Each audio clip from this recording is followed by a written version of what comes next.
Good evening. This is the continuation of the application to make it 40B up on Bedford Street. This is about our 7th meeting on this now. Just a housekeeping, if you guys speak, you have to come up and speak to the mic. This is on cable, and they don't pick it up, so. Zach, is that mic, or this one, Just which one's the the only whole- one they have to use? That one. All right, and I'll be more than happy to hand it over when the time comes. All right, so we've gone over many things, even stuff that really doesn't pertain to zoning, over these meetings. My view is we got to start sort of winding down to get to the point of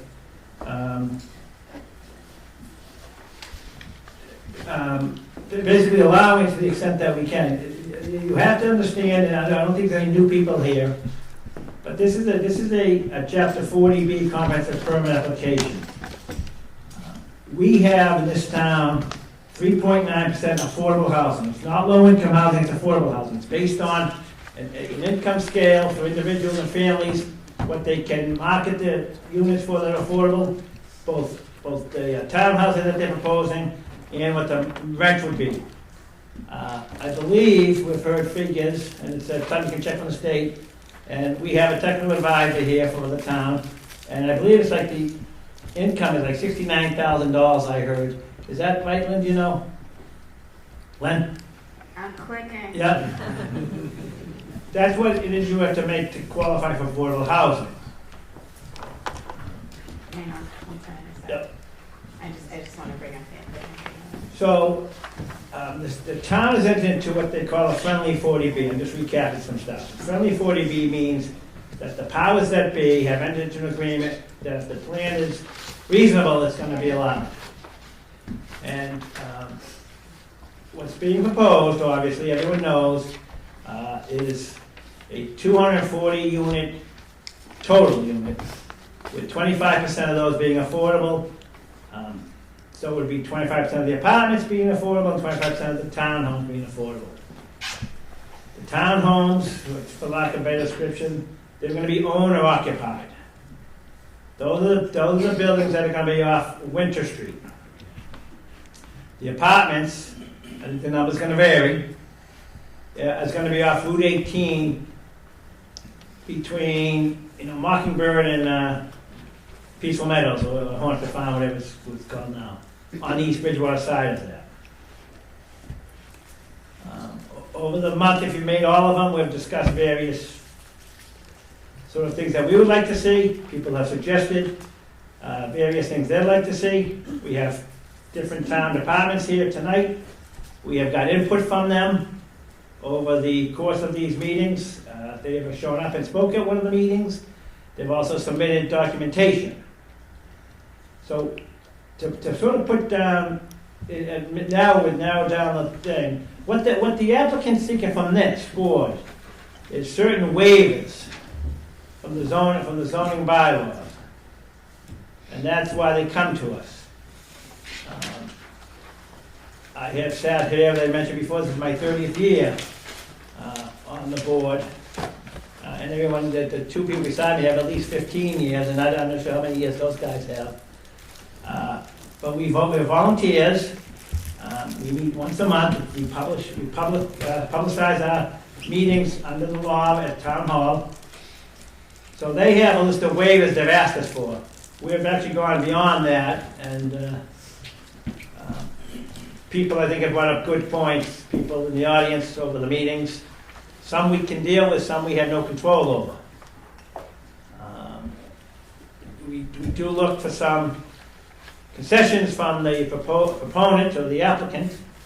I think we may hear some tonight. I've gotten some notice, which I assume must be in the public file, that there's possibly reduction in the number of apartments, but they'll have to confirm that. I've also got some documentation. Again, I'm not suggesting, I'm just telling you what I've received, which I shouldn't have most, that there are going to be some sidewalks to some extent on Winter Street, or proposed. We will hear more about that. So the waivers they're seeking, we have a list of waivers that pertain to the zoning bylaw. The zoning bylaws, and we're gonna go over them at some point tonight.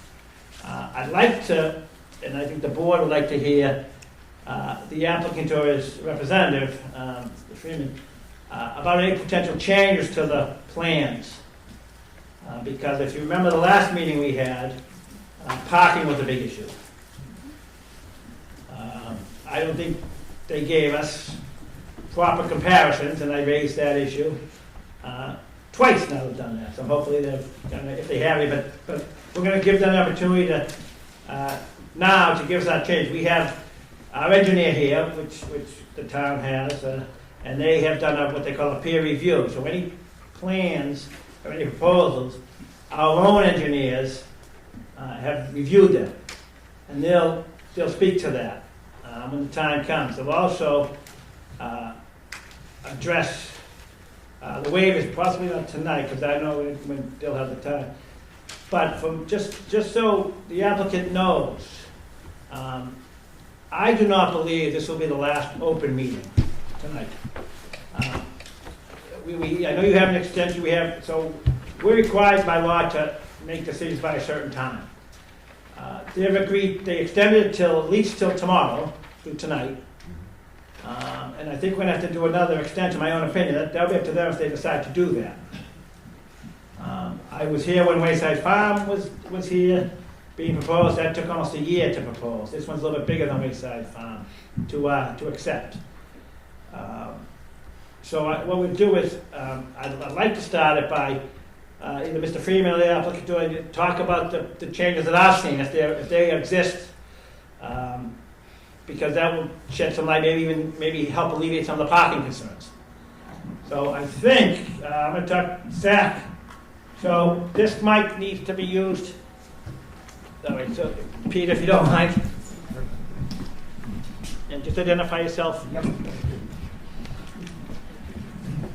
For the record, Peter Freeman, attorney representing the applicant, and I'll be brief because the details will be explained by our engineer Deb with the slide. But you're right, Mr. Chairman, after the last hearing, it was suggested and we agreed to have a workshop with the professionals. I didn't attend, but my client and the engineers who were consultants and ours, they met. So the quick summary is that we've reduced the apartment part of the project by 20 units. On 2 of the buildings, the top story will come off. That's the biggest change. In addition, there's substantially more parking. I think it's basically on the apartment site, but some on the townhouse. Deb can explain that. And I believe you're also correct, Mr. Chairman, something on sidewalks. So I will basically leave it at that and turn it over to Deb to walk everybody through it. Thank you. Deb Keller with Merrill Engineers and Surveyors. If it's okay with the board, I'll just talk. Absolutely. Pictures worth 1,000 words, right? Everybody see it?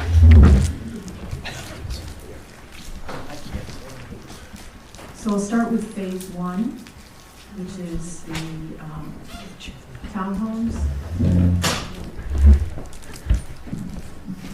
And the change on the townhomes would be the sidewalk. So the discussion that we had here was asking if we could add some sidewalk to our frontage along Winter Street.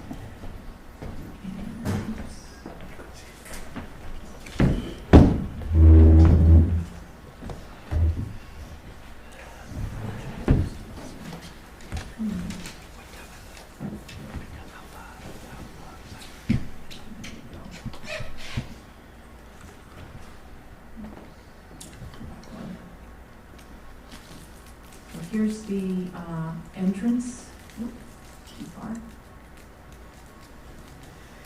to the townhome portion of the project, and what we've done is extended the 5-foot sidewalk down and along the frontage here, transitioning back at the property line.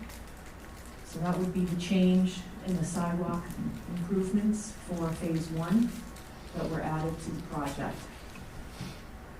And then phase 2.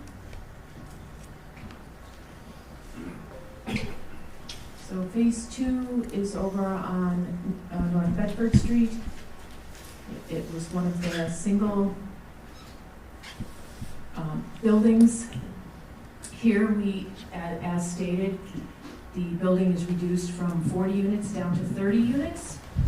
So the third floor was taken off.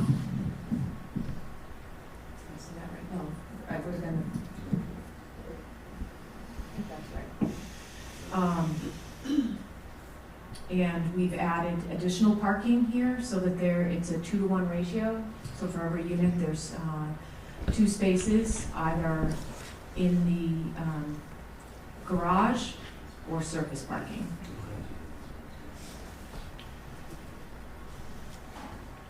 And so the same changes were made on Phase 3, which is the second building along North Bedford Street. Here where we took the top story off, removing 10 units from the building. Again, this has garage spaces and additional parking spaces to provide a ratio of 2 spaces per unit. And then lastly is Phase 4, which are the 2 unit buildings.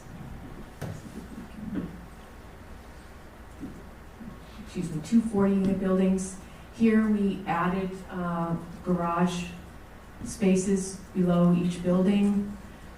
So then this again would increase our parking so that we could provide a 2-to-1 ratio, greater, I believe it's greater than a 2-to-1 ratio for this parcel. We do still have the wastewater treatment plant located on this parcel, as well as a community leasing gym center.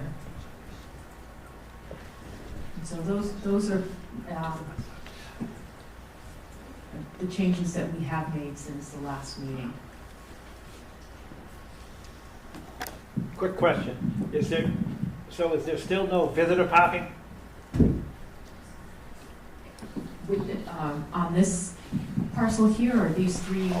Well, the 3 we just did, you said 2-for-1 parking, 2 space for each unit. Is there a guest or a visitor section? We're not counting, no. Okay. There are a few extras, so the ratio to Phase 4 has a larger because you have 9 spaces that are designated for the community or leasing center, and we've designated a few spaces for the wastewater treatment plant, so that you're getting more in this phase. But phases 2 and 3, it's a 2-to-1 ratio. We did exclude the loading spaces so that they're not counted in that ratio. I'm sorry, I call it a wastewater. I'm misspeaking. The pump station, which is here. This is the pump station for the town sewer project coming in, and then it's force main out across the property.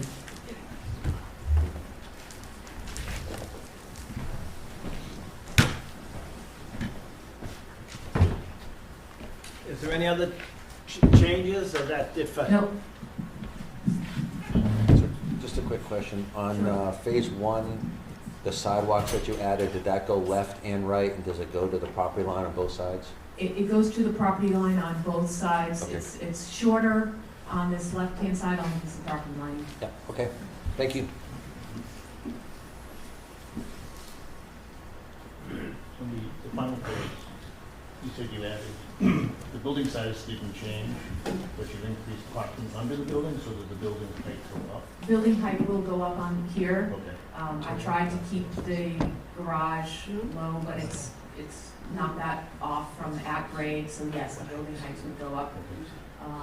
So the good thing here is they are set back quite a ways from the street, so the other 2 were closer, so I think you'll see that change better on those 2, using the story on those 2 phases and allowing the garage up. We have not seen any plans for the changes in the building, therefore we don't know what the height changes are, and that also impacts the waiver list. So that is something that we asked for last time, and we will ask for I guess. Just real quickly to correct something, in terms of no plans, that's correct. If we need to continue, we could do just a quick concept, but it's really very simple to understand because it's just the top story, which is probably, about 10 feet in height. Yeah, But with the parking under the grade's gonna change. No. No, he just said that. She did. In any case, the correction Go ahead, Peter. the correction Right. is the buildings where the story is coming off initially was 4 stories, so now it's gonna wind up as 3 story. So, it doesn't, change anything in terms of the need for parking or the impact. But I think that we were, I think that was speculating that it was 3 stories going to 2, it's actually 4 stories going to 3. Yeah, but Peter, keep the mic for a minute, Peter. But on the last one you discussed with the parking, isn't that gonna raise the building? Yeah, you, Mr. Celebrity, yeah, I don't know. Rob Celebrity, yeah. So it's phase 4, which is the 2 buildings. We're not taking any floors off. That's just remain. Yeah, So we're basically just putting garage parking, we had surface. So in addition to the surface parking, we're adding garage parking, and the grade of the building is gonna come up slightly. so the garage parking is where, under the building? Under the building, yeah. But it's not gonna be underground, it's just gonna be, It's gonna be partially underground, yes. so the building is being raised, Slightly raised, yes. all right. But we're not taking any floors off. No, we know that, but we need to know what So the, if you look over here, this is for phase 2 and 3. Deb, if you could just put your cursor on the 3rd floor. One down, that floor, slide across. That whole floor gets eliminated, and that's how we get 30 units. no, Phase 2 and 3. yes, I'm more concerned with the one with the Phase 4. the garage parking. I don't see how it can't raise the building unless you're putting it completely underground. So we need to know what it's being raised to. Sure. So it's 3/4, which is about 75% below grade. Deb? We could get that information. Yeah, no, that's all, Just because, wanna know. right, that's what I'm saying, we Majority need of the buildings, the parking's below grade. a little bit, but not fully, so it's gonna be a slight adjustment. Right. Yeah, we just need to see that. Elevations, but not the Thank you. So I just want to confirm that the. Lynn, try to use the mic if you can, I know, Hi, Lynn Sweet, LDS Consulting Group, technical assistant to the board. Little confused this evening. So I just want to confirm that the civil plan set that you have submitted that we're looking at today takes into account the change in the building grade due to adding the parking and removing the top floor. It does. Okay, and your waiver list takes into account whatever height the building's gonna be. It does, unless you Okay. drop it. So,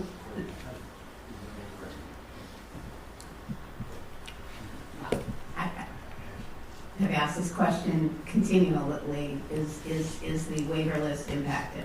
So you don't need to answer it right now. So we understand that you're taking the top floor off and you're gonna have 3/4 above ground parking. We need to have that building plan in your approved set. Thank you. So can I speak?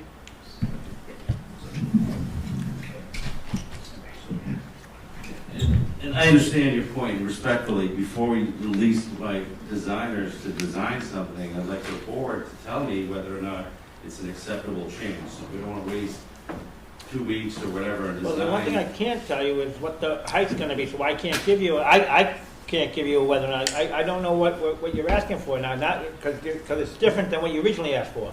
So I can't say, okay, we're gonna give it to you, without seeing what we're giving you. So these are the options, so just very simply. Phase 2 and 3 is currently 4 stories. We're going to reduce that to 3 stories. Right, so that would meet in your requested waiver. Okay? For clarity, But it's 3 stories of residential and they're adding a story of parking. Not on, it's not adding, it's 1/4. no, It appears that the height might increase a bit. What we have to check is the waiver that we've asked for is to go up to 52-foot height. right, and I can't say, we don't know if it's gonna or not. Agreed. I mean, so we'll supply that. Yeah, that's all I'm asking. We don't need the plans, we just need to know the height. Just need to know the So height. going back to my request. If the board is acceptable and amenable to these changes, then I will release my designers to redesign a schematic to show that. But if you're not, then I'm not going to do that. Well, see, here's the problem. I think changes, for the most part, people like changes that are beneficial. But you're asking for one part of that. And I will not, my own opinion, we all vote here. My opinion is this, that we cannot vote or even tell you it's okay without knowing, are you asking for 8 feet higher, 4 feet higher? Because that's my point. The other part, yeah, I like the sidewalks, I like the reduction of the building, but you're asking for something now that you haven't met. Deb knows that answer. She'll give you the elevation change. That's easy. That's all, yeah, that's That's all all. we need. No, Mr. Chairman, yeah, and I understand that. I think the idea on the plan that Rob's saying is not that we don't want to tell you what the height will be. He can figure out with his tablet and with the architect what the new height will be on those 2 buildings. Right.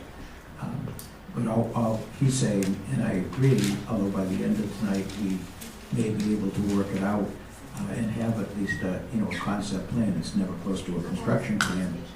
But we would be willing, if everything else is acceptable, to have a condition, because there's a condition for submitting final plans as part of the final Right, process. that meets the requirement. That there could be a condition that says it can be no more than whatever we tell you it winds up being. It'll basically look the same, but just be comprised of the new plan that will have to be submitted for final approval after the decision. It is going to be 3 stories instead of 4 stories. I mean, so that's just something to think about. You don't have to respond now, but if we're willing to do a condition like that, then I think that should be acceptable. Right, go ahead. Just for clarification, so Phase 4, the 2 buildings on Phase 4 did not have a garage originally. Right. And so we added the garage. So when I look at these architectural plans, this is your garage, and here are your 4 residential stories. So this would be the height, 52, 5.5 inches for the building height. That would be what you would have for Phase 4. Okay, so and that's my point. So I'm not asking you to draw on a plan, but right now, on what the waiver you're seeking, you would not be able to do that. If that's correct, then it's 5.5 inches short, correct? Right, so what I'm saying is that's why we need to, because whether it's coming in for a project like this or coming in for an addition to your house or a shed in your backyard, if you say it's going to be X height, you cannot go above that. Agreed. So that's all. So if you're comfortable, we can change that waiver requirement to 52.5 feet. If you're comfortable with that, but that's what we would allow, Right. based on the numbers that are given us. We're on the same page. Yep. Okay. No. So to answer Ms. Celebrity, conceptually, that's based on what you have, going 5 inches higher isn't all that unreasonable. There are some trade-offs there, but we can't just say yeah without knowing what it's going to be. Agreed. So I would if you want to do it here, you can amend your waiver request to 52.5, give you that extra inch. And So moved. So we'll put that. We all have the waivers being sought. Dylan, do you want to talk about this at all? This is the engineer for the town. Dylan, you want to grab the mic?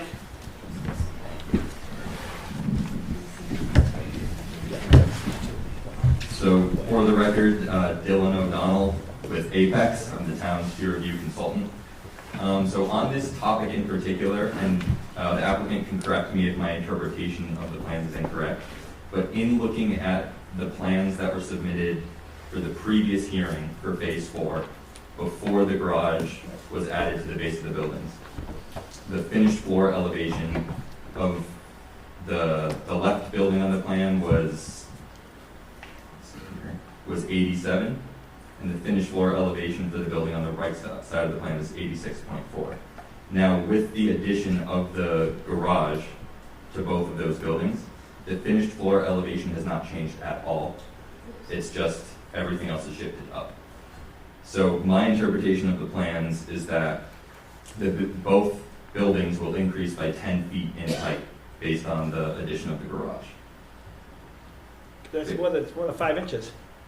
Correct. That's my interpretation of looking at the finished floor elevation as it's mentioned on the site plans for both the last submission and this current submission. Sorry, I'm gonna go back. I don't, Yes, but this mic thing stinks. the, Sorry. Sorry about this, it's kind of No, a no, pain in the neck with the no. mics going back and forth. Correct me if I'm wrong, Rob, but this architectural layout has the garage and the 4 residential stories, correct? but that's not this building. But there's the 2 buildings that didn't have garage before. Phases 2 and 3 always had a garage, plus 4 stories of residential. That's what you see here.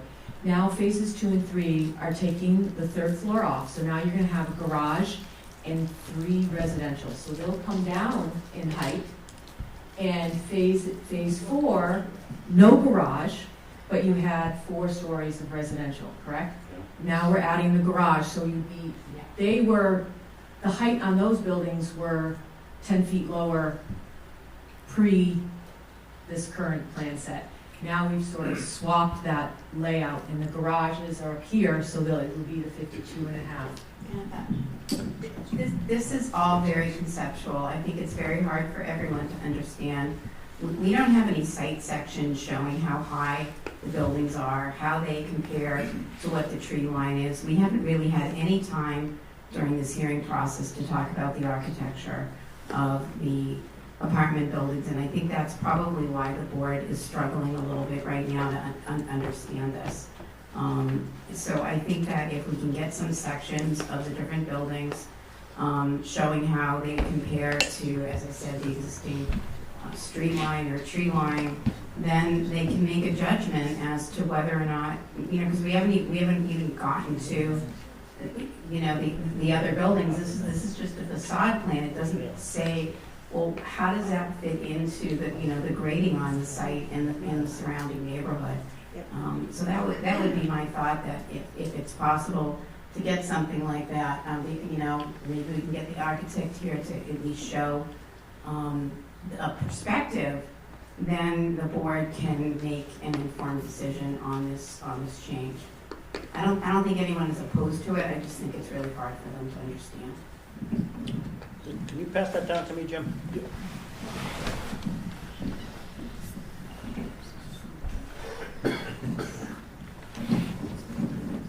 Not to be a stickler, but on top of the building, with those railings that like cover up for like the air conditioning units and whatnot, now in zoning, and Mr. Freeman, you probably know, as if they're attached.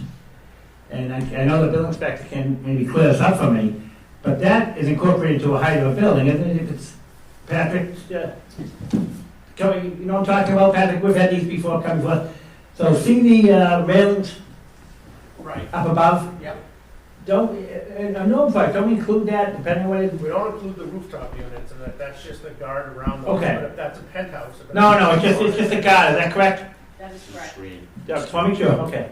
Thank you, Patrick. I just want to make sure, because we've had, on a smaller scale, we've had issues with.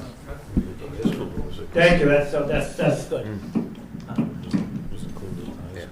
Those are the, do you have any more, Deb, or those are changes?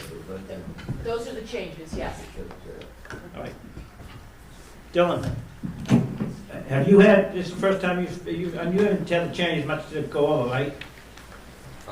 Yeah, sorry. I know, sorry. So again, Dylan with Apex, the town's peer review consultant. So yes, a couple hearings ago, I did give a presentation, a little bit of a slightly longer presentation regarding our entire peer review up to that point. So just to give an update on the peer review process currently. So we issued our 4th civil engineering peer review letter on February 7th. All of our open items from the last letter, for the most part, have been addressed by the applicant, with the exception of one item, and that is comment number 74.2A and comment number 90.2A. Both of those address the same topic. However, I spoke with Ms. Keller on the phone this week, and she provided additional information to me that addressed that concern. So from this point, our peer review letter has more or less every comment has been closed. So that's the update on from the peer review perspective. If there's any engineering related questions, I'm happy to answer them. They've been closed, but part of the review is that they're conditions that need to Right. come out. I said the comments we made that the applicant is requesting waivers for, we closed those, but acknowledge that they're seeking waivers for those. So 74-2 was the stormwater runoff? Yeah, pertain to stormwater. What's the yes. 94? 90.2A and 74.2A, they address the same topic. I spoke with Ms. Keller, and it was partly a mistake on my part. I was misinterpreting the design. So it was a minor comment on phase 3.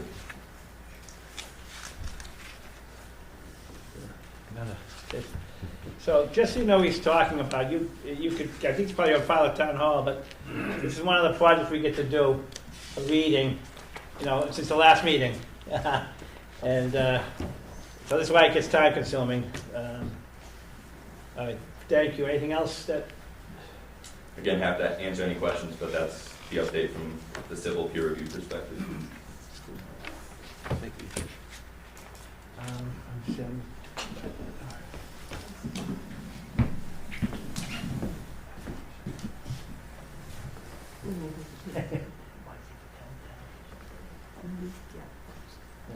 Do you want to have a traffic peer reviewer weigh in? Oh, we have the, oh, yes. Sorry, no, I saw you sitting there.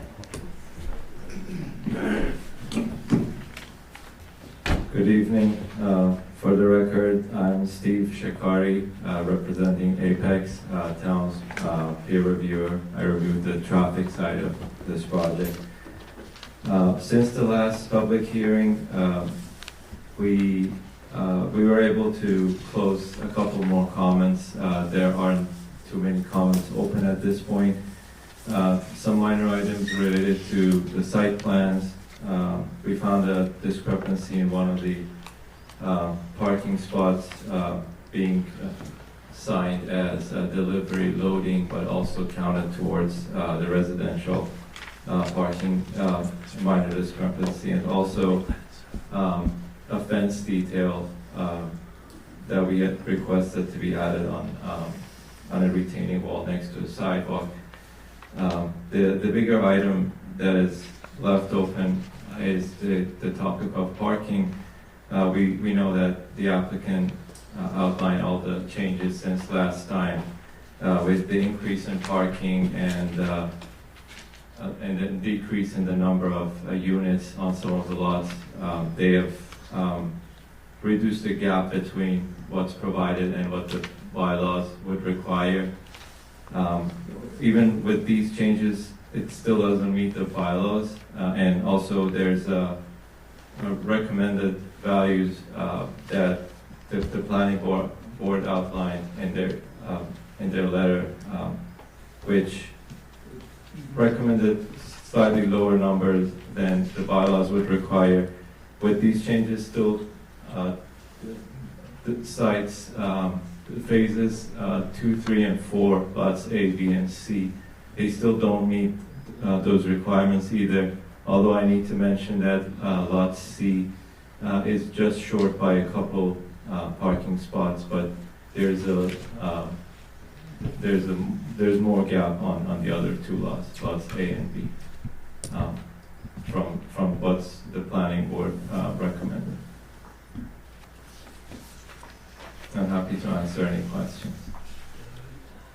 Does anybody on the board have any questions for Steve? So, Steve, just for clarification, so the modifications that have been made, that's what you're speaking to, right? As far as the height of the buildings and the parking that she addressed earlier, that's what your comments reflect? Yes, that's consistent. Just want to be clear. Yes. Okay, thank you.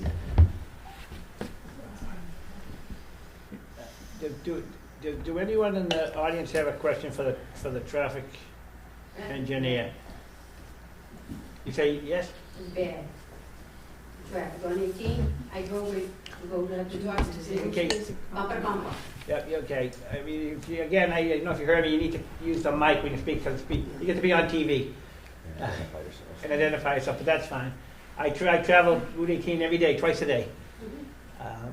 And it's backed up to CVS and Whitman some days. Yeah, that's a good read. Anybody else, but you do have to take the mic and identify yourself. Oh, no, I think the mic, he needs the mic for cable. Yes, thanks, sir. It's broke. Rich Ferrioli, Summit Drive. I wanted to go back on the parking again. Yep. Now, I assume there's gonna be plenty of families moving into these apartments. And, you know, they're probably gonna have a lot of young kids. So if someone moved in there with a lot of young kids, and they wanted to have a birthday party, and they wanted to invite all their classmates, where are these people gonna park? There's no visitor parking, is that what you said? That's what I asked, that's what they said, I think. So where's everybody gonna park? All things in there. That was the question. Yeah, I know, Rich. Don't break it again, Rich.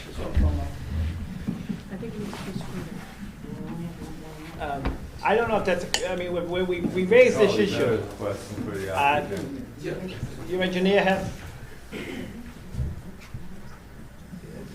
I think that's the mic, I think the bottom mic just screw it if you turn it. Hi, members of the board. Jeff Bandini, Senior Project Manager with Itch Engineering. So we produced the original traffic material that was reviewed as part of the APEX review that we just discussed. So again, acknowledging that when we were here last time, there were some comments about the number of parking spaces. So as Peter and Deb outlined earlier, part of our assessment was to review the amount of parking spaces and compare that to other known examples of parking material related to the proposed project. And, you know, as Deb mentioned, we are increasing the amount of parking spaces on the site while also decreasing the number of units. So just to provide that summary, we're decreasing the total number of units by 20. And what ITE, the Institute of Transportation Engineers, suggests is that would reduce the parking demand during the peak hours to 26, less need for parking spaces while also providing an additional 90 spaces. So the additional parking combined with the reduction in the amount of units provides that additional gap that Steve mentioned. So the proposed parking ratio would actually increase by almost one vehicle per unit, up to plus 0.6. So to answer the specific question, yes, we understand situations where there might be, heightened demand for parking. We understand that these are few and far between. Situations that you mentioned might be when other folks are traveling for the weekend or out at other events such as soccer games and things like that. So we do understand that we are seeking a waiver for this. So there is some relief that is being requested for this, but we represent that this is an improvement over the previous plan that we submitted. Again, that's in direct response to what the town had asked for in terms of either reducing the amount of units or increasing the parking, and our team has done both. Thank you, Jeff. Len, can you pass that down?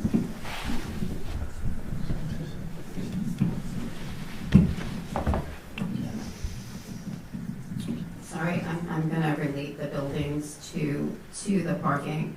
I think one of the stressors that is putting pressure on parking, I've mentioned previously, is the number of 3-bedroom units, and the lack of 1-bedroom units. We only have one building plan layout that I'm aware of. We actually never even got the building plan layouts for 3 and 4 that didn't have under building parking, so it's even unclear to me as to whether or not those buildings are going to even have elevators. So if people are still struggling with the ratio of parking, then it could be solved by looking at it a different way. I do think that there's been a lot of effort put into increasing the number of parking spaces, but the layout of the parking spaces on the site plans is not really, is not really a marketable layout in particular. Phase 3, I know that the fire department expressed some concerns about that. The stackable spaces, it just is, to me, inviting congestion on the side of that building, and I just think the board should think, a little bit about that. I think, again, that there have been positive changes with adding the sidewalk, with reducing the storage, reducing the number of units, but there still may be a little bit more work to be done if the board so believes. Any board members have anything to say while you have the mic, feel free. I think I got the answer to this, and I apologize for my naivety, but stackable spaces is tandem parking, right? One parked in front of the other? Am I correct? Yeah. So I pull in my driveway, Mike pulls in after me. If I go out, she has to move her car.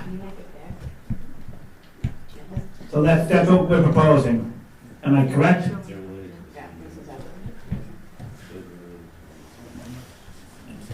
Is that Jeff, is that right? I mean, so if I pull in, my wife pulls in behind me, if I want to go out, she has to move her car. Yes, so they're associated with the same unit. The same unit. Yeah, that works out wonderful. All right, I just want to make sure everyone's aware of, because I call it tandem parking, like when I just want to make sure it's the same thing. Again, I'm always heard it called tandem. Yeah. Yeah, go ahead, Jeff. Yes, thank you for the opportunity to clarify. So the tandem parking that you referred to, those parking spaces would be associated with the same unit, basically. So if you're getting two spaces per unit, you would have the ability to park 2 cars associated with that So there'd unit. be in the assigned tandem parking. So it would be assigned to that unit. Easy explain. Yeah, no, I just want to make sure. You want to, ask your questions. Yeah, there'll be assigned parking. Correct. Because that's new from the last meeting. We didn't discuss, we would say it was a parking free-for-all, I believe, was the last meeting. So Right.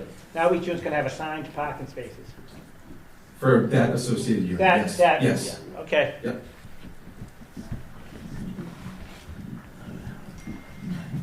Anybody here on the board have any questions regarding the parking? I mean, obviously, there's still some questions to be answered, but anybody on the board? All right. Anybody, yes, sir.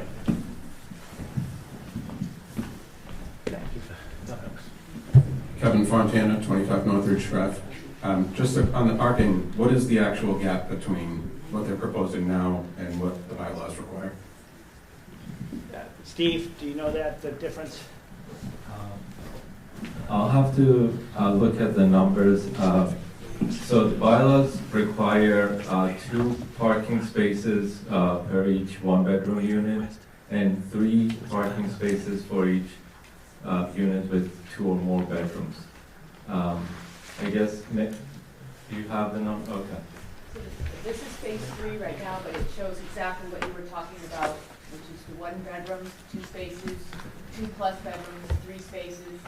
So the required would be 87 versus the proposed is 60. So 27 on that particular lot. Yep. And then on top of that, the planning board requirements, or actually recommended numbers were 3 parking units per each 2 1-bedroom units and 2 parking spaces per each unit with 2 or more bedrooms, plus 25% for the guest, visitor, and other uses.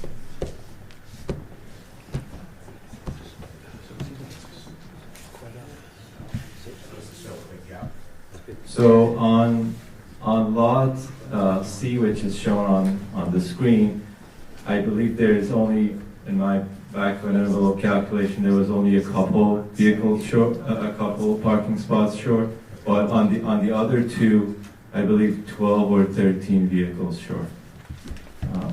I can let the applicant correct me. So And then we're going back to the lots and phases. And Yeah. 2 and 3. 2 and The 3. 2 and 3, yes, 2 and 3. So 2 and 3 is short? Yes, By, by 12 to all 13. right, and what about 4? 4 is short by only a couple vehicles, 1 and 2. Okay. So it's not a huge area.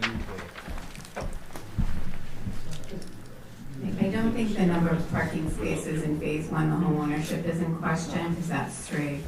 I think phases 3 and 4, and in particular, you know, the layout of 3 is extremely troubling in a lot of ways.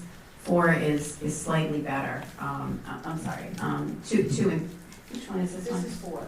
Yeah, 4, I think 4 has enough. I think the issues are with 2 and 3.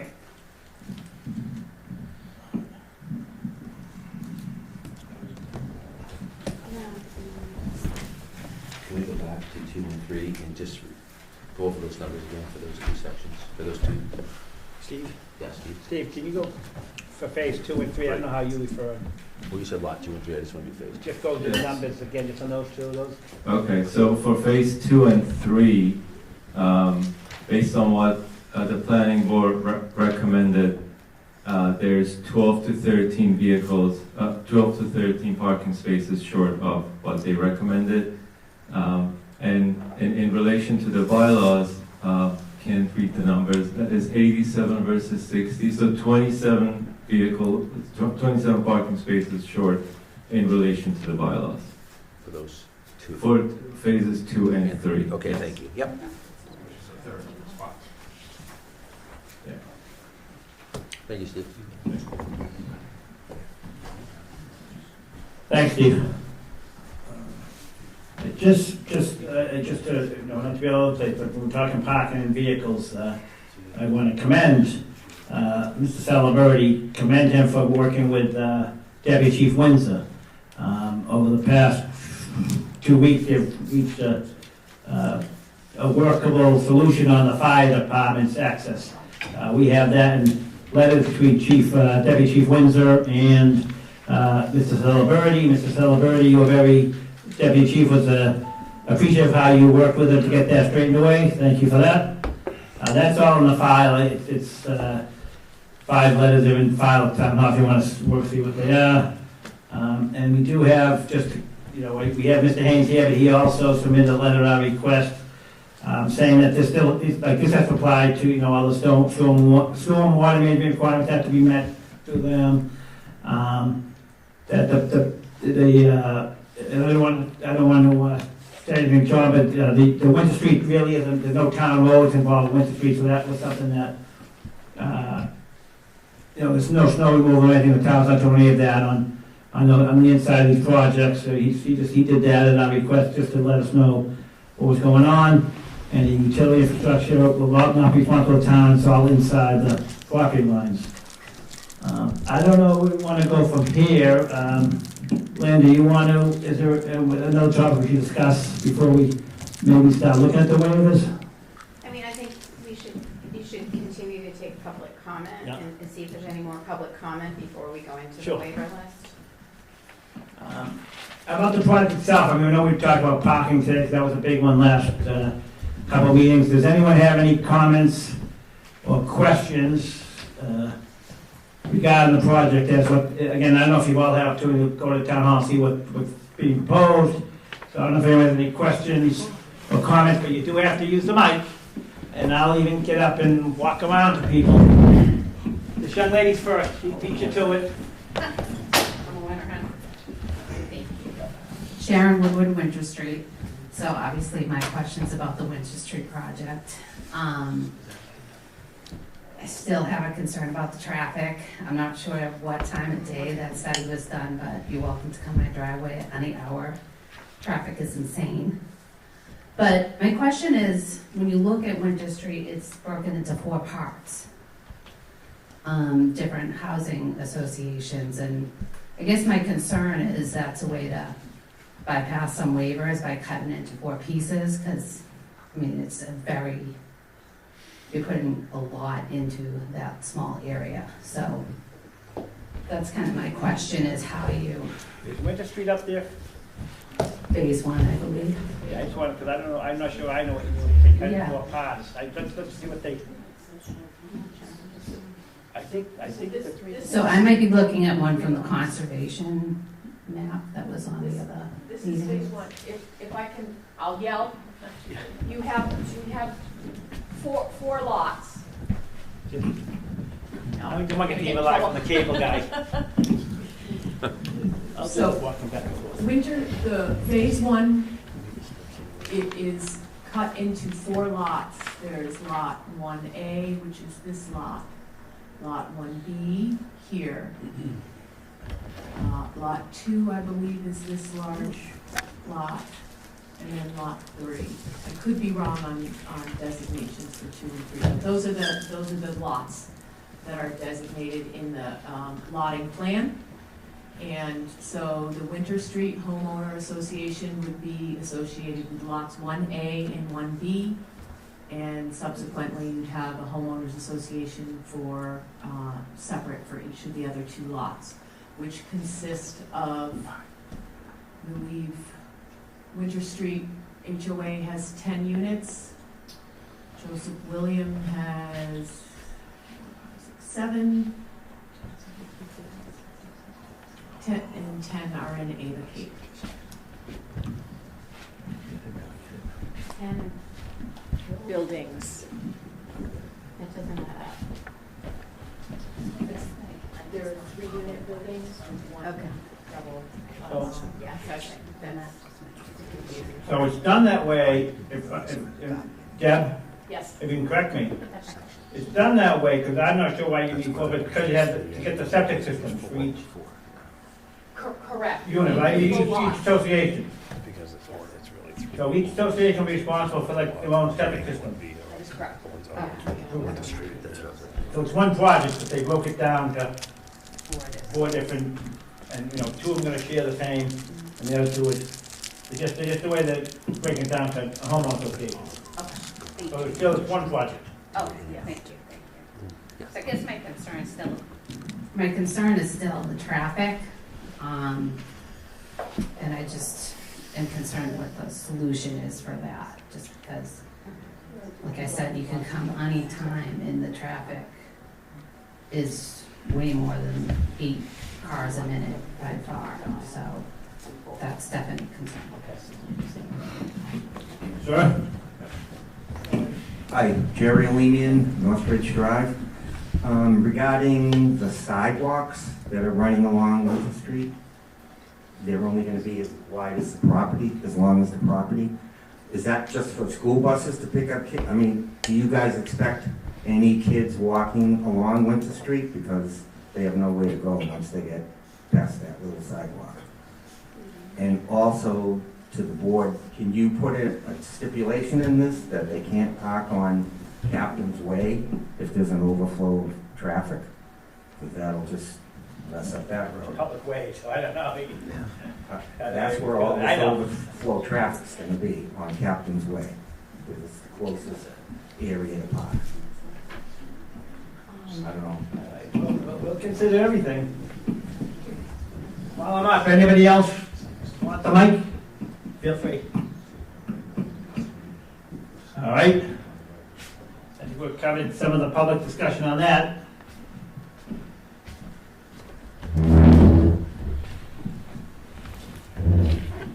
So, at this time, are the engineers sort of prepared to discuss what the waivers are? I mean, I know we've got sheets here that we've gotten over the past few days. I think one's redlined, but I think it's the same one that we got from. So you're the one requesting the waivers. I know we were sort of touched on before, but we really haven't gone fully on the waivers. At least, I think they put them up there. So, as I said earlier, what this means, this is what they're requesting from this board.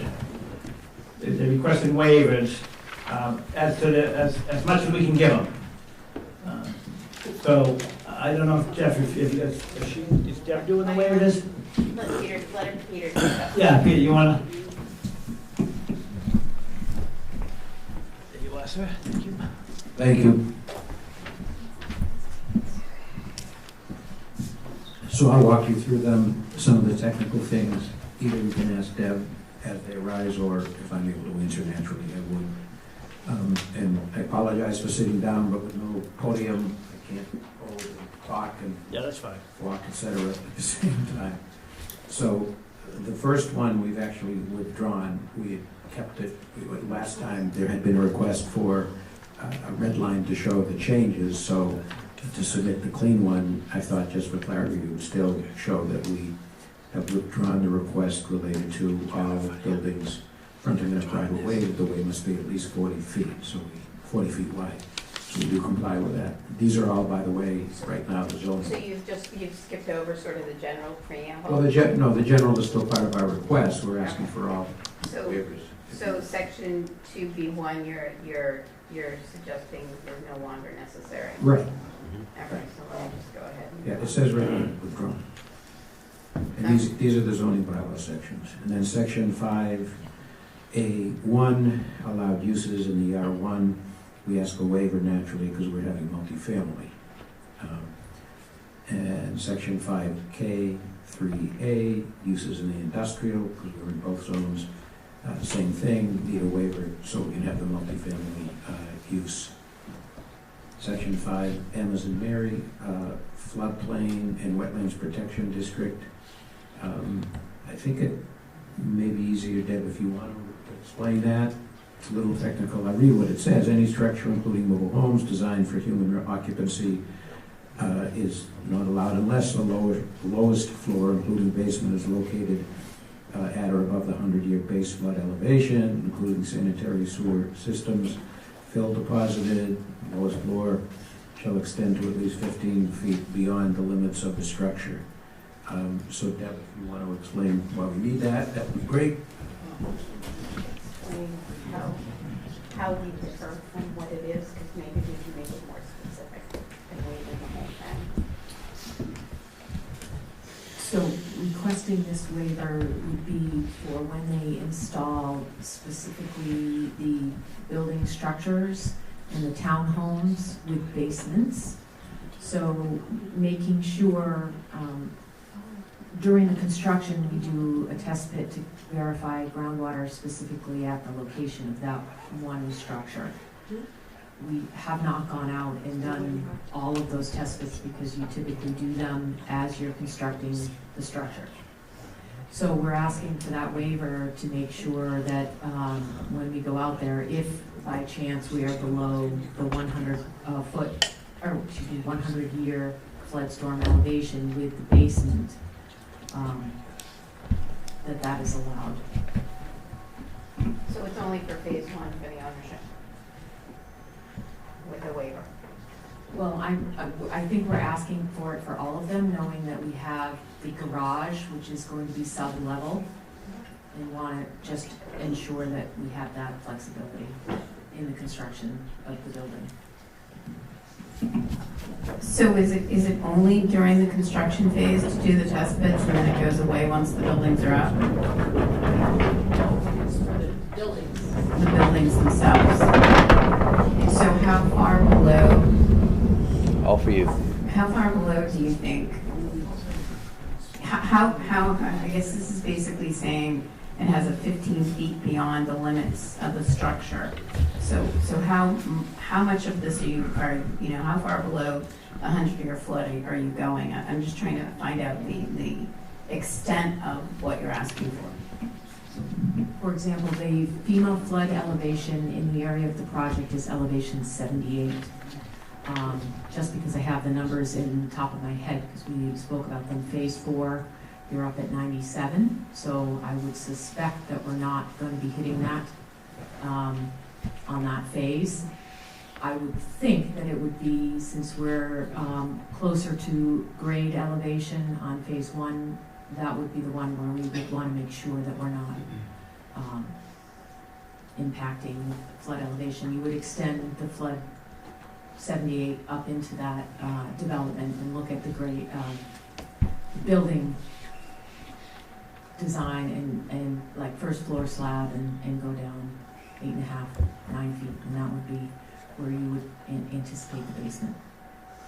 Dylan, do you want to, can you speak to this? And whether it is or is not a concern? So I think our comment number 65 in our peer review letter pertains to the 100-year floodplain. So Deb, you can correct me if I'm wrong, but there is, the 100-year floodplain is adjacent to phase 4 is my understanding. That's where it gets closest to the project. And I can't recall if it's a zone AE or if it's a zone A, but essentially the difference between those is a zone AE is a 100-year floodplain where the base flood elevation is defined. A zone A is where it's a 100-year floodplain that's estimated, and that base flood elevation associated with that 100-year floodplain is not yet defined.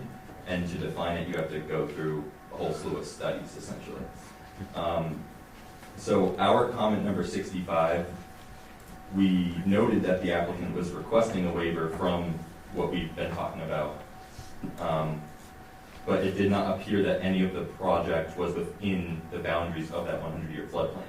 So we were asking, why was that waiver being requested? So I wasn't aware that some of the basements of these buildings might be below that base flood elevation. So I don't know if you want to speak to it.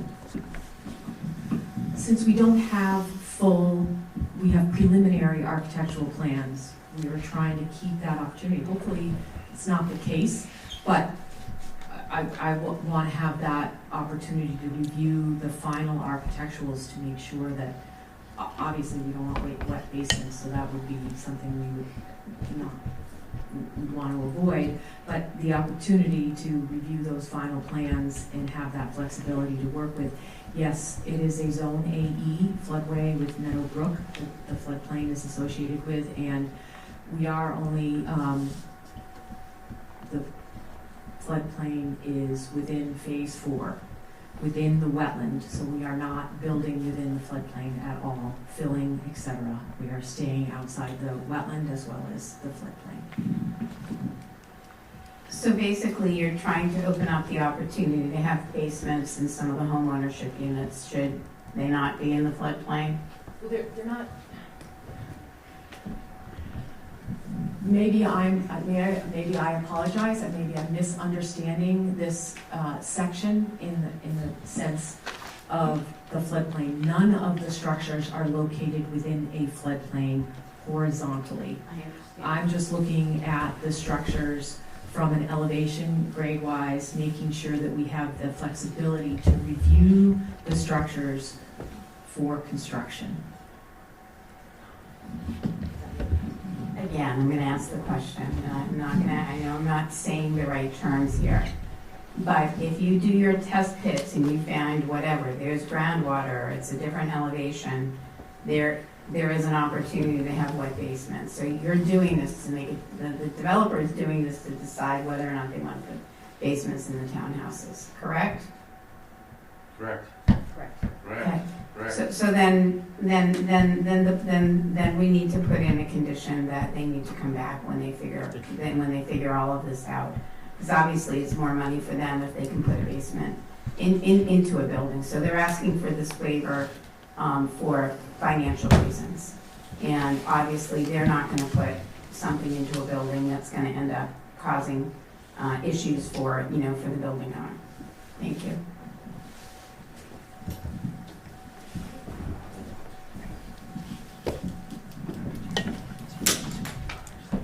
Okay, the next one, somehow in the printing, the number fell off, but it's withdrawn. There was a request that I don't quite remember, but it was a special permit provision, and as my preamble says, the 40B regulation clearly says we don't need to apply for waivers from special permit provisions, only the provisions that are related to the as of right. The next one is 5.0, which relates to timbering and earth removal, which requires a special permit. So again, we just wanted to outline, based on what I just said, that we've withdrawn it, and I cite the regulation right there in italics. That's the regulation that says you don't need special permit waivers. Section 5V, development phasing. The bylaw would limit the number of building permits per year, and that wouldn't work on a project like this, so we're asking for a waiver from that. Peter, what is the number of building permits allowed per year in the Oh, actual bylaw? I don't have it handy, it's in section 5.V as in Victor. Okay, I think we're gonna put it Yeah. Section 6 and Table 6A, the location and dimensional requirements. So we comply with a lot, but we do need, some waivers. Deb, if you can read along and correct me if I misread something, but in any case, for the residential R1 area, minimum lot size, all phases, we comply. It's 35,000 square foot minimum lot requirement. Minimum lot frontage, which is 150 feet. Phase 1, we comply, actually all phases, we have way more than the minimum lot frontage. Minimum front yard is 50 feet. So in phase 1, we're asking a waiver so that it's 20 feet. In phase 2, we're above it. And in phase 3, we're substantially above the 50 feet. Can we, I'm confused. I thought that this waiver list was supposed to be ones that you're actually waiving, not waiving. Well, usually boards want to see the whole thing, so it's a table that just shows what's proposed and what we're doing. So Okay, it so very clearly identifies where it says waiver. If on the left column it says 150 feet, the next one. So the minimum lot area, you're not waiving anything. That's right. And then on the minimum lot frontage, you're not waiving anything. That's right. Okay, and the only thing that you're waiving on the front, side, and rear is phase 1, which are the homes. On the front yard, 50 foot, correct, it's phase 1, and yeah, that's right. So that should cover the minimum side yard and the minimum rear yard. It's the same thing, it's phase 1, 10 foot. Minimum open space isn't applicable except phase 4, and we have 71%, and there's no waiver. And then we already discussed maximum height. We will obviously revise that. We'll get the answer on what the actual true new maximum height is. And then starts at the bottom of that page, industrial, the industrial 1 district. Peter, hold on it. Yep. Phase 3. Shouldn't the minimum side yard be 25 feet and you only have 11? So you're looking for, that's in phase 3 is in once you need 25. I just want to make sure we get these all right. Good front yard. So, Phase 3, 20.3 needs to have a waiver. right, and then front yard, a waiver is needed. So phase 3, front yard needs a waiver, and side yard needs a waiver, phase 3. Yes. Yes. Yeah, Right. I just, sorry, I was able to fix this on that a little bit. All right, that's fine, just want to make sure we get them off. I pasted it, it didn't go very well. The printing got messed it up before. That's fine, just want to make sure we get them all. Okay, What are we let's asking? go on to the rest of them. And then on the industrial, the same lot area coverage, frontage, front yard, side yard, rear yard, minimum open space. But there's an open space 30% total, we have 71%, so again, Deb, correct me if I'm wrong, but we're fully, we don't need waivers under the industrial zone provisions. But just for height. Yeah, on the height again, which is, again, covered. Section 6A, note 4, 50 foot between buildings, we do need a waiver from that. At points there at minimum 10 foot separation. So that's the zoning matters. The subdivision rules and regs, 3B2, and of course part of it, which is in the preamble, is, and that's the whole point of 40B, which is why it's called comprehensive permit, is, we're also asking for the waiver to go to any of the other boards, which includes the planning board, but to show you what the subdivision roads and construction are compared to your town subdivision regulations. The first one is section 3, waiving a requirement for an environmental impact statement. That's 3B2. Section 4, design standards. For submission, as I said, we're clearly asking for a waiver from submitting to the planning board. And then there are some technical things, there are actually not that many. 4B4, design standards for streets, curbing, and what's required is 1.5 feet CCB, and we're proposing 1. I'll just go through them. If you have technical questions, then go back to Deb. 4B6, dead-end streets, 900 is your max linear feet, and we're having a maximum of 1,753. Section 5, required improvements for an approved subdivision. This is very technical about pipe slope, and if you want, Deb can explain that. 5B5, minimum cover over a drain. Again, that's technical. 30 inches is in the regulation, and we have 18 inches. Street lighting, they were not the details spelled out, but we do have them shown on the plan, the lighting. So what you require is that intersections, cul-de-sacs, and curves have a height of 20 to 24 feet.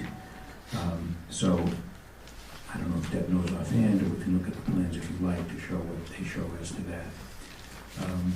And I think since this draft, and I think Lynn might have done this, we had still asked for a waiver from your, separate from other bylaws, the rules and regulations for stormwater management, quote unquote, which is a separate regulation. So I believe that Rob and Deb, we had discussed that based on Apex comments, that we're actually okay with not needing a waiver for that. Right. So that's why it's in red deleted. Then we're almost done, other bylaws and regulations. Again, just to show you, we drew a request that had been for, again, some numbers fell off, I apologize, but the next one is East Bridgewater construction phase, stormwater management and soil erosion control bylaw as a requirement that you apply to the select board. Is that withdrawn or not? Because it says withdrawn on it. No, I think a number fell off. I think we're complying with the substance, but we don't want to go to the select board. Again, this is comprehensive permit.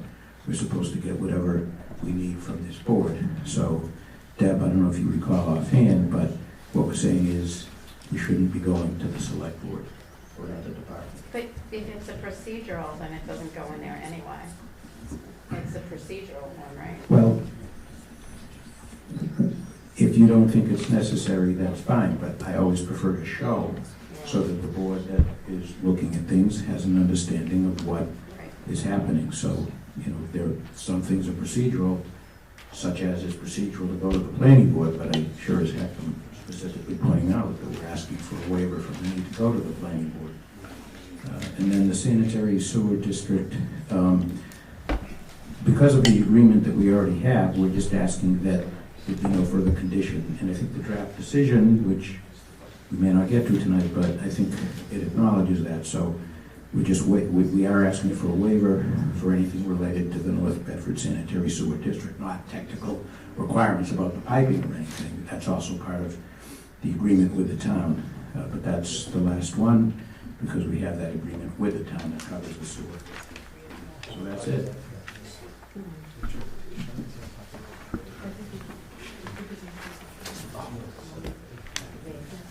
I just want to see what time it is. This I didn't even see it.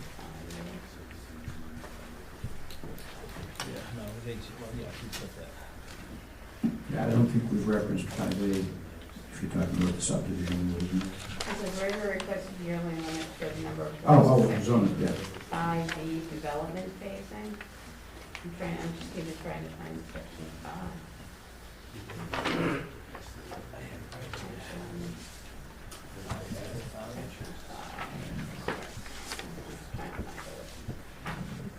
Mr. Chairman, if the building commissioner is here, I would expect to know what that limitation is. He is here, and it's outlined in the, Yeah. so Pat, Patrick, sorry. He's just talking about this, we do have a graph here, five. I see what it is. Let me show the what it is. What's the number looking for? I just have it. No, I'm looking for the, 5B. B is big. B. And they do the chart here, Peter. I've got the chart, but I'm not sure Yeah, that I in the bylaws. understand it.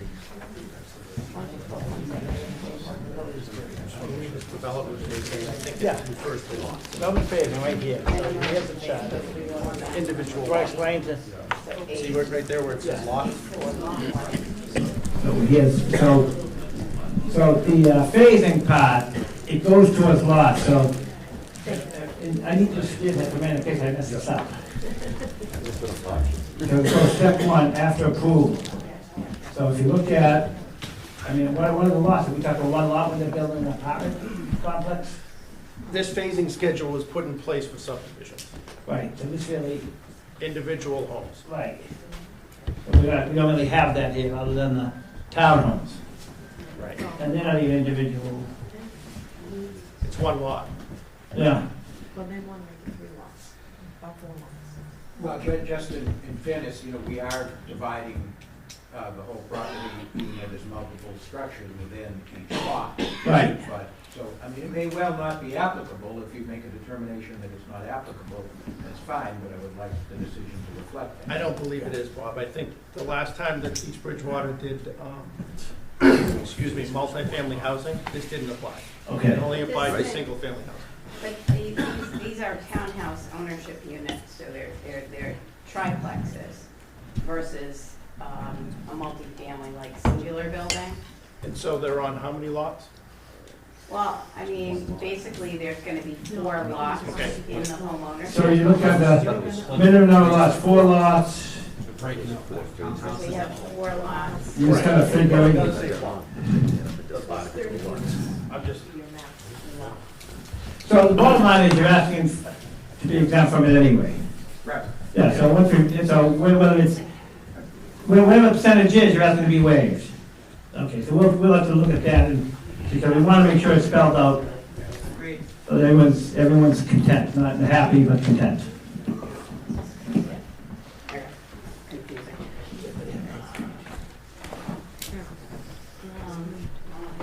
Can I get the microphone? Yeah, I get it now. I missed it, but now. Oh, I don't want to take that exercise tonight. Get your steps in. Thank you for your vote. I just want to make sure Peter gets his steps in today.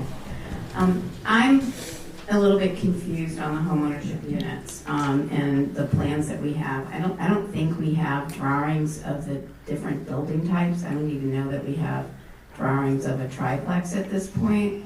And I don't know if the drawings show a basement on them. So can we take a look at that for a second? Because it kind of goes back to the fact that you want to do some testing.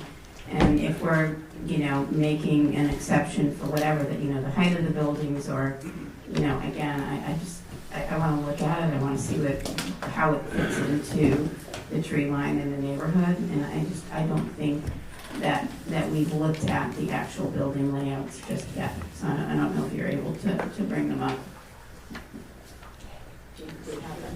Well, whatever we have for the row houses, the row house plans. I don't know if they're on the, I don't know. I have them. They're on the drive. So so there's only one duplex in the whole lot, and the rest of them are triplexes. So that's. Those are the apartments. Yep. Well, oh, I'm sorry, yeah, you're right. So here are the elevations for the duplex. Okay, but they don't show basements. So, right? Those are the plans, preliminary plans that we have. Okay, so if we approve those plans, we're not approving basements, so there's no need for that waiver. And we need a set of triplexes as well. Otherwise, you're not getting a triplex plan approved. So I think there's something missing there. So it would be approved with no basements. And, okay, thank you, appreciate that. I was just trying to figure out if I was missing something. Well, yeah, but is the plan to have basements? Yes. Okay, so we would need to see, again, I know you, So I don't want to confuse the situation. Okay. Deb- I'm already confused. Right, so Deb misspoke a little bit. So that waiver for the wetlands waiver, that was more intentional for the roof drains. Each house has a roof drain. Yep. And typically, before we submit the building permit, we go out, do a test pit, and make sure it perks. and make sure- Water runs off. So as you understand, the townhouse, the roadway comes up 4 to 6 feet. So as a basement, it's going to be 8 foot. Yeah. You know, so basically, if you're going up 4, we're only going below 4 feet below the existing grade. Where is the So, basement going below well, you know, grade? most likely there And that's should be a about water fine. issue. That's but about when we fine. do the test pits for each roof drain, we'll identify if there's an issue of having a basement, then we'll delete the basement. Okay, so Deb just being a little bit precautious about that. But we can follow up with the basement, more, Just give us a look. Hey, basement plan, the other thing is, complexes and all that. if you're digging and you're doing a basement, you're disturbing soil, you're gonna be, removing soil, you're gonna be impacting potentially the water table, potentially, there's a ripple effect when you do something like that. And, we're kind of at the 11th hour here, and not having that information is really frustrating, because it's So we have an going, abundance of test pits, so all the septic, all the drainage, we have an abundance of test pits. Abundance of Dylan, putting in basements here, how does that impact the peer review? So the test pits for the perks are much deeper. We've gone down 10, 15 feet for all that stuff. So, again, the basements are only gonna be about 4 feet below the existing grade, because the road comes up 4 to 6 feet, and then you're going down 4 for the basement. If you guys can understand that elevation. Yeah. So when we did perks, we went down 10, 15 feet, and we have all that data and information in plans. Yeah, so the conversation we had before about the floodplain that Deb and I were speaking about, that's different than there is a condition in the draft decision that we came up with about the groundwater as it pertains to the townhouse infiltration units. That is a separate conversation than the floodplain conversation we had 10 to 15 minutes ago.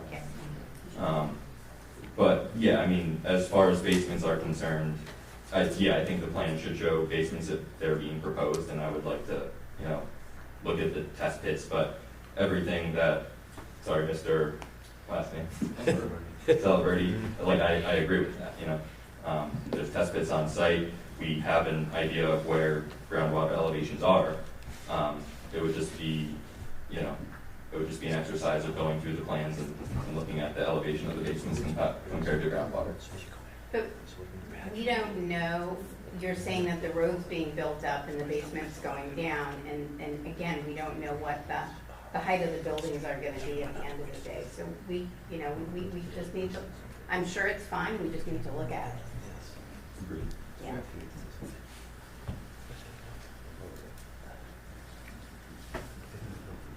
Because otherwise, you're gonna have to come back and get a new set of plans approved. So, it's certainly your choice, but what's in front of us right now doesn't have that information on it. And you could reduce the unit count, they're only duplexes. I'm just joking.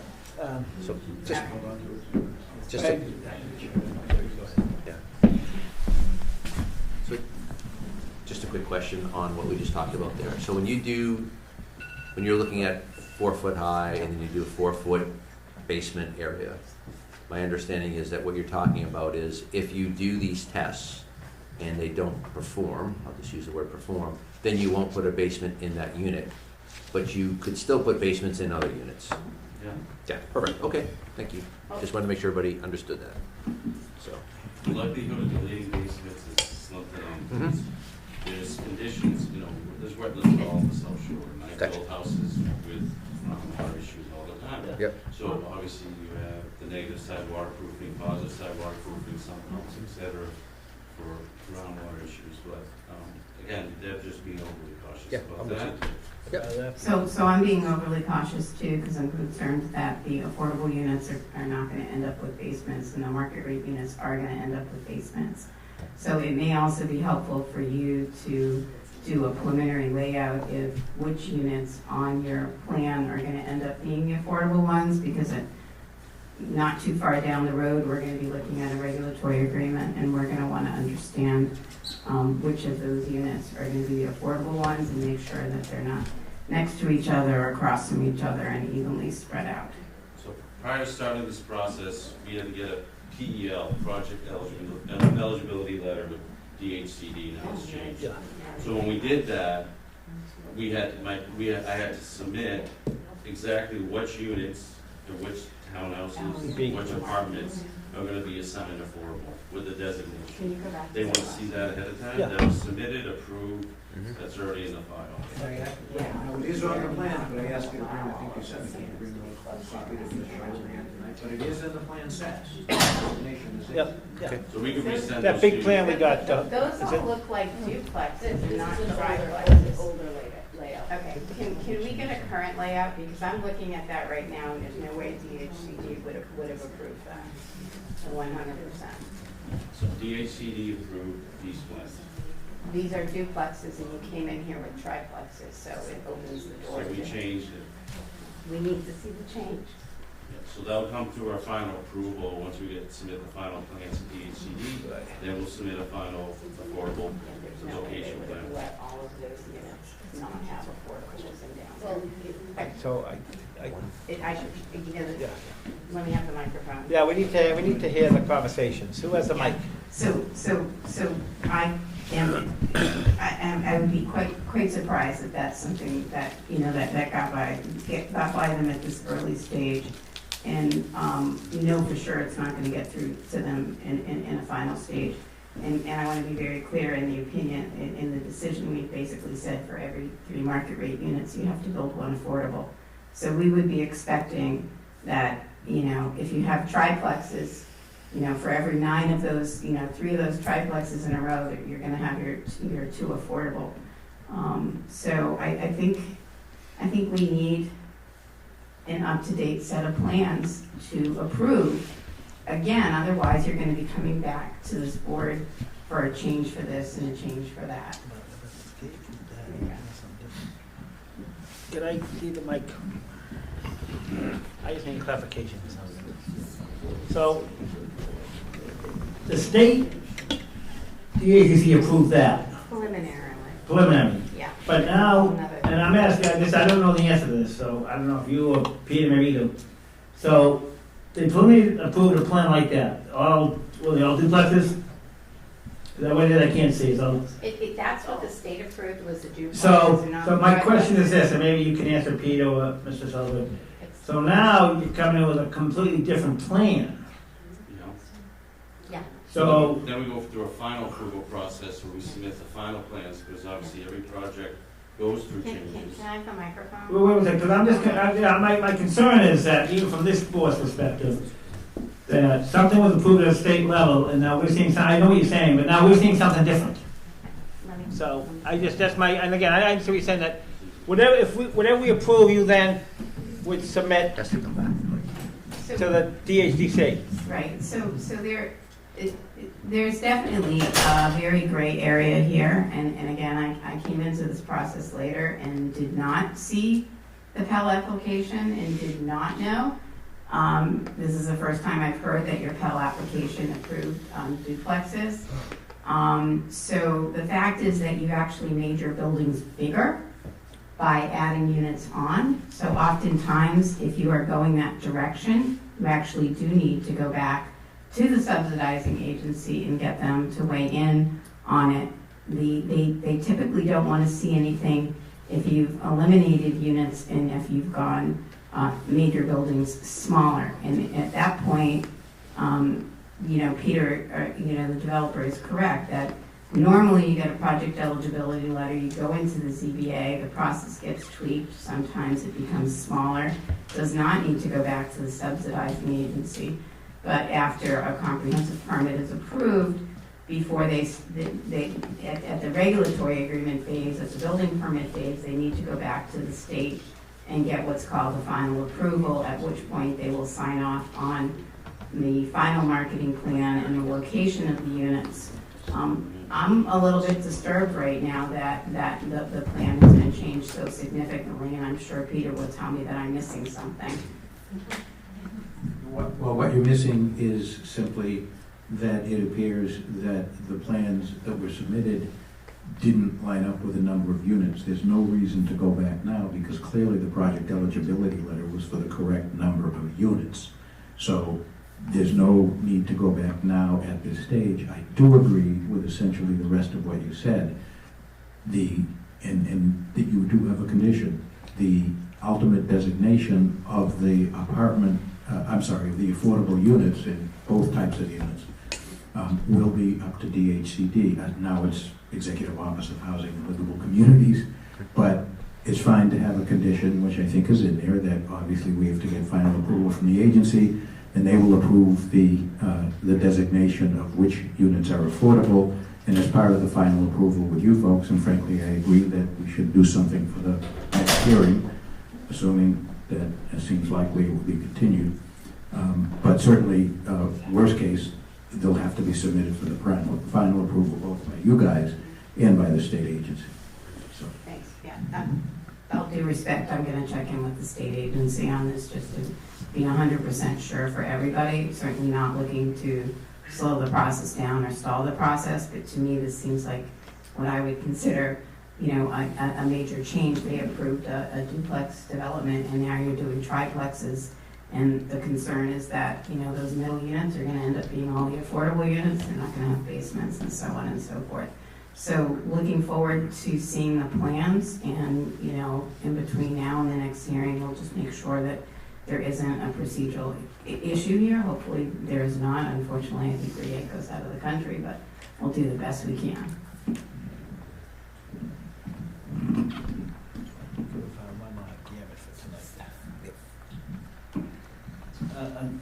No, so here's the thing. I think we're pretty much, I would say run the gamut for tonight.